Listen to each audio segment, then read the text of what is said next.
Okay, so what you should see once you get signed in, guys, is obviously your lab report template, same as you always have, okay? But I've also built for you a spreadsheet template that we're going to use to build our position versus time graphs with, right?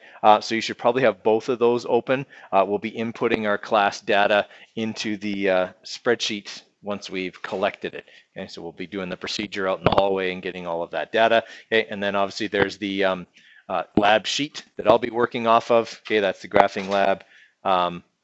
That's up here, physics lesson 8. Okay, and then there's this data here. That's for anyone who wasn't here, but that's nobody because everybody's here, so no one's going to need that set of data. Okay.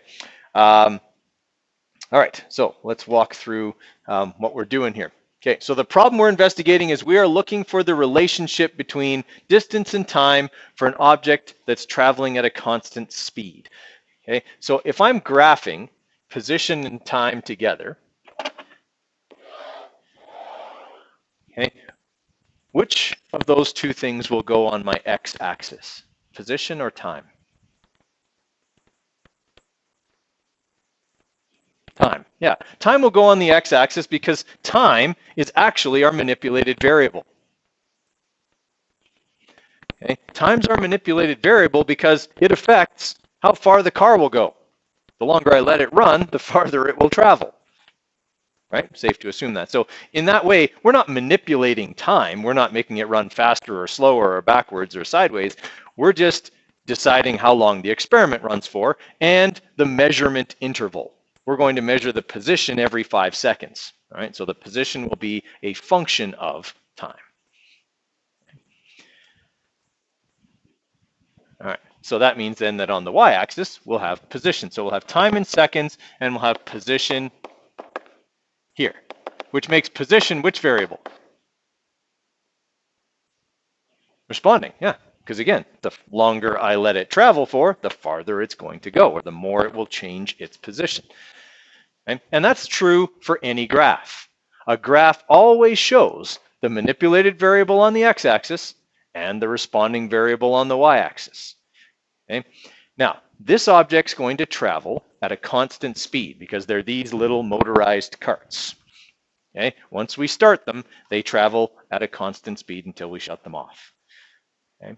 So if they're traveling at a constant speed, how much, what will it look like on the graph? What will that look like? Okay, like level like flat or level like straight line? Okay, straight line diagonal, up or down? Up, yeah, okay. We should see something like this. Okay? It's not, now our points aren't gonna be perfectly along that line. Our points will probably look, they'll be on either side of that line as they go because, there's all kinds of little things that can cause us to be off a little bit. Okay? But that's generally what we're going to see. Okay? This is what we call a linear relationship. Okay? It's linear because every second the car travels the same distance. It's traveling at a constant speed, so it's going to produce a linear relationship. Okay? The other kinds of relationships that we could encounter would be things like this. Okay? That's still a linear relationship, but it's inverse. That means the longer I allow something to go, the worse it gets, or the lower it gets, or the further backward it goes, or something like that. Okay? It's an inverse relationship. Okay? Another kind of relationship could be one like this. What kind of relationship is that? It's exponential. Okay? It means that if I was to, wherever I am here at like 1 second, at time 2 seconds, I'll be 4 times further. At time 3 seconds, I'll be 9 times further. Notice it's always the square of the other number. Okay, 1 squared is 1, 2 squared is 4, 3 squared is 9. It's an exponential relationship. It goes up really fast. Okay, we could have an inverse exponential relationship. Those look like this. Okay, where we see an exponential decrease in something. Okay, and we can have other ones like polynomial relationships where we see like a flattening, okay, and things like that. Right? We're only in Science 10 going to deal really with linear relationships, occasionally with an exponential one, right? But those are the kinds of relationships we can see. So in this lab, okay, we're supposed to be generating a hypothesis about the relationship between position and time for an object traveling at a constant speed. Well, we just kind of gave it away. It's going to be what kind of relationship? Linear. Okay, so that's what our if part should talk about. Okay, the if part should talk about the relationship there is. Okay, the and part, as always, talks about the experiment. Right, we're going to be letting these carts go down the hallway and measuring their position every 5 seconds for 40 seconds. Okay, and then the then part needs to essentially tell me how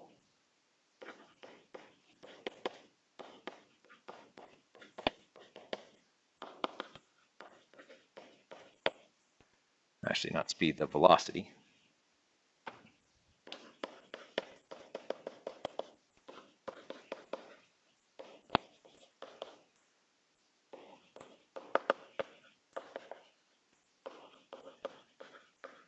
Okay, the then part's going to talk about how we calculate the velocity of the cart using the graph. I haven't taught you that yet. Okay, we're going to talk more about that tomorrow. Okay, but today was the day I could get the Chromebooks, so it's the day we're doing the lab.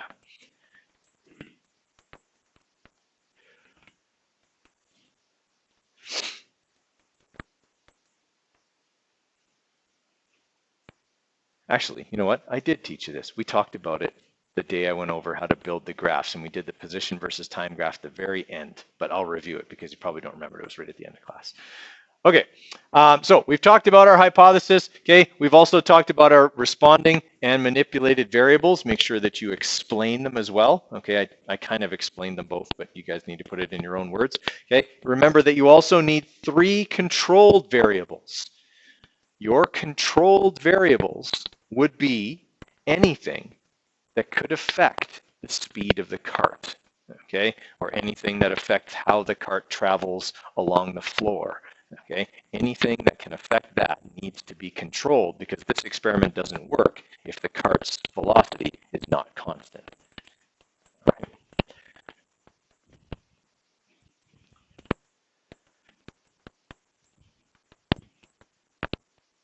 All right, so we're going to go out in the hall and we're going to have, people are going to have jobs. I'm going to need 4 pilots, okay? Pilots are the people who will be guiding the carts along the floor. The carts, especially some of the older ones, don't travel in perfectly straight lines anymore. They're, well, aged. Okay? And the floor is not like super level. If you've ever looked really closely at the floor, there's like bubbles and humps and stuff in it. Okay? It used to be way worse. It's much better now. So the cart's going to try and move a bit on us as we go. So as the pilot, your job will be to keep it going straight. And you'll do that by doing this. You'll just give it a little nudge with your foot, not a kick, just a little nudge. Okay, that's all it needs, just a little nudge to keep it straight. That's fine. Okay, we don't want to slow it down by stepping on it. Okay, or giving it a swift kick and making it like go off way to the right. Just a little nudge. You're basically just putting your foot there so that the tire hits it and it just keeps it straight. Okay, that's really all you have to do as the pilot of the cart.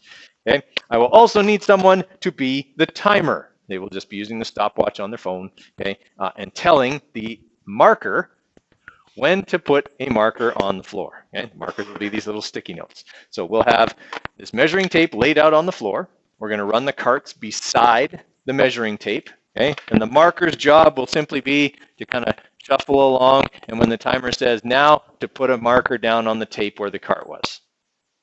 Okay, every 5 seconds we're going to do that. All right, everybody with me there? All right, so I am going to have Andrew be the marker, okay, and I will have Ethan be the timer. Okay, and then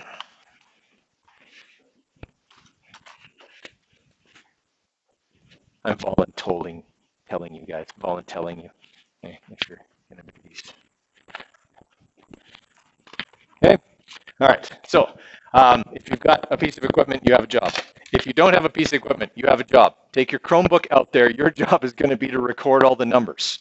All right, so once we've got the markers on the floor, I'm going to walk past and read them out to you. Okay, everybody follow. Now, the person who's marking, so Andrew, make sure you always use the same part of the cart as your reference point. Okay, either choose the front or the back of the cart, but always use the same one. Otherwise, we bring the length of the cart in as an error in measurement. Okay. All right, and Ethan, probably give them like a countdown, like 3, 2, 1 now, so there's not there's less reaction time error when we're doing the marking. Okay, questions on what we're going to be doing? Okay, so let's head out there and get our data, and then we'll talk about what we have to do with it.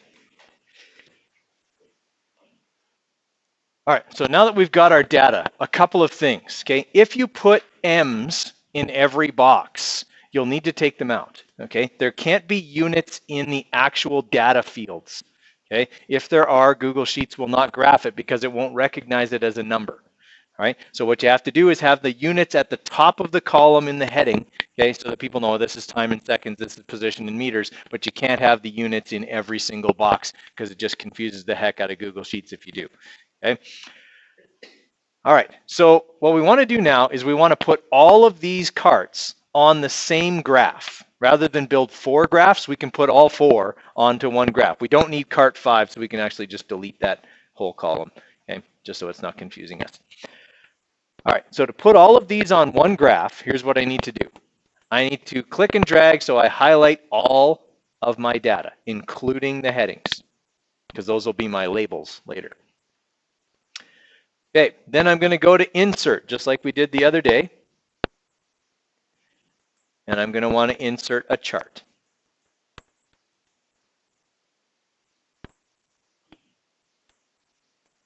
All right, now again, Google Sheets never picks the right chart on its own, so you have to tell it that you want a scatter plot. So you click here where it says column chart, and the drop-down menu comes down, and you need to scroll down here to scatter.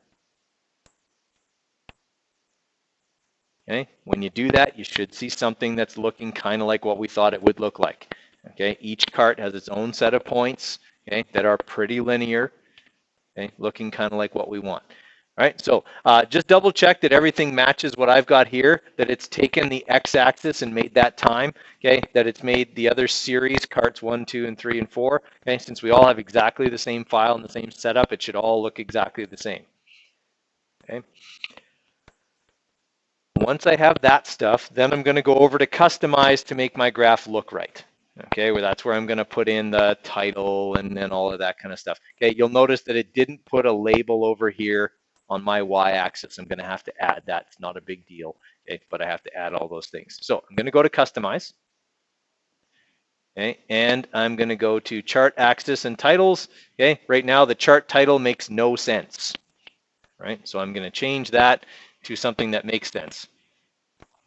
I'm just going to call it graphing. Whoop, didn't delete everything.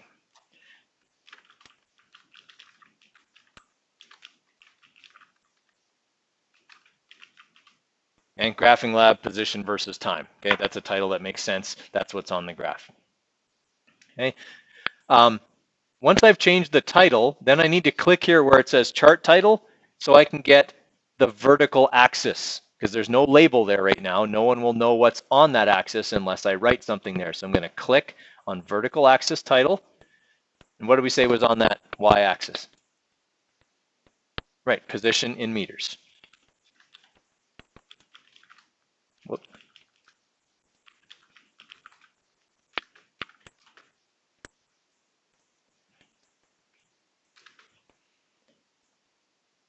All right, so now it's got that on there. Okay, then I'm done with labels. Okay, now what I need to do is get my best fit lines. My lines of best fit for each car on there. So I click on series. Okay, and right now it says apply to all series, which is going to save me a ton of work because it didn't used to do this. This is a recent update. You used to have to do this for every single one, right? So now what I'm going to do is I'm going to change my point size just so they're smaller, because some of them are kind of on top of each other, and this way they don't look quite so bad. And then I'm going to click here where it says trend line. Okay, when I click on that, you'll see that it draws a line for each one of the carts. Okay. Then I need to scroll down a little bit further, to where it says label. And I want to change that from none to equation. Okay, that's going to give me the y equals m times x plus b for each cart. And we want that because we're going to need that equation for the analysis. All right, so you can see then that it smartly moves everything over the legend over to the side, okay, which is nice, and you can make the graph bigger, okay, just by drawing it. All right, so now I've done everything I need to do with that chart. I can close up the chart editor, okay, and then I'm going to copy that chart over into my lab report. So I'm just going to open up my lab report here. Okay, so it says here in procedure, copy and paste your Google Sheets table and graphs here. So here's what you've got to do. Both the table and the graphs need to go here. So I'm going to go back to my Google Sheet. I'm just going to pull the graph out of the way. Click on an empty box to remove all my highlighting, because otherwise it gets confused. Okay, then I'm going to re-highlight all this data. And I'm going to go Control-C to copy it. I'm going to go back to my lab report, and I'm going to Control-V to put it back in. Okay, and it says link to spreadsheet. You definitely want to do that. Just in case you make any changes, it will automatically change them in your lab report as well. You won't have to change them in both. All right, so paste it. There's my data, and now underneath that, I'm going to paste my graph. All right, so I go back to my spreadsheet. This time I click on an empty space again, just so I'm not highlighting anything. Click on my graph, and here where the 3 dots are, click on that. Whoops, not chart editor. Click on the dots and just say copy chart. Take it back to your lab report here. Control-V, link it. Now your graph is in there. All right. Hey, everybody with me so far? Okay. All right, now a couple things we need to remember before we can work on the analysis, okay? And that is that for each car, we now have the equation of their line. M times X plus B, okay? So I'm going to remind you of what each part of that equation represents, okay? So if I'm dealing with this spot right here on my line, okay, Y is the Y value of that point. X is the X value of that point. Okay. M is the slope of the line. And B is the y-intercept. All right. So in the analysis of this lab, you're asked to do a couple of things. Right? First thing it says, show how you would calculate the slope of each car's line on the graph. That is, manipulate y equals mx plus b for slope. All right, so what you're being asked to do here is show me that equation manipulated so it solves for slope. That's all you have to do for question number 1. Okay, and you have to do that for each car. Okay, so their equations don't have all of that. They only have y and x in them, right? Like their equations, when Google Sheets spits them out, okay, it doesn't put y equals. It just says 0.352 times x plus 0.234. Right? So what you need to do is show me that equation. Okay, so essentially you're going to do this.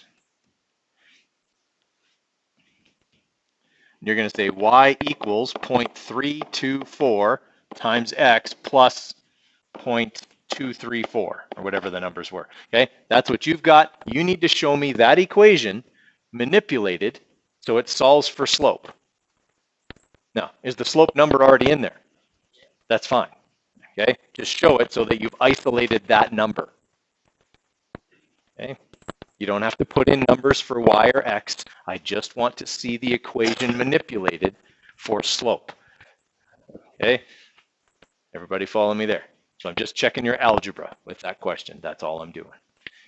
The other thing I would keep in mind is that this slope does have units. Okay, we'll talk about what those units are tomorrow a little more when we're talking about position versus time graphs, but for now, at least you can get, the manipulation done. Okay. Number 2 and number 3 say, using the equations for each car, calculate how far each car would travel in 150 seconds. Show your work. So you're going to be using the equation for the line, okay, for each car, and calculating how far they would go in 150 seconds. Okay, so you have to use this equation to solve for that. You do it, show those calculations for each car. And then in question number 3, similar question. Now you're being asked to calculate how long it will take each car to travel 100 meters. So show me that calculation for each car using the graphing equation, okay, using what we got from our data. Right, so they're not terribly difficult calculations. You guys, we did that stuff the other day. Okay, you guys had zero problem doing that stuff the other day. Okay, then for your conclusion, same as always, copy paste your hypothesis, explain why you can accept or reject it. Okay, sources of error. There's a lot you can pick at in this lab. Okay, there are a lot of inaccuracies in the way we did things. Okay, just talk about them and suggest ways to improve them. You only need 2. Okay, finding 2 is pretty easy when you think about how we did our measurement. Okay. You don't have to worry about the class discussion. We'll talk about that when I go over the lab. You got the rest of the class to work on that lab report. Like realistically, you should be able to get pretty much all of it done. Okay, we've done the graphing part already. So you just have to do the design and the analysis.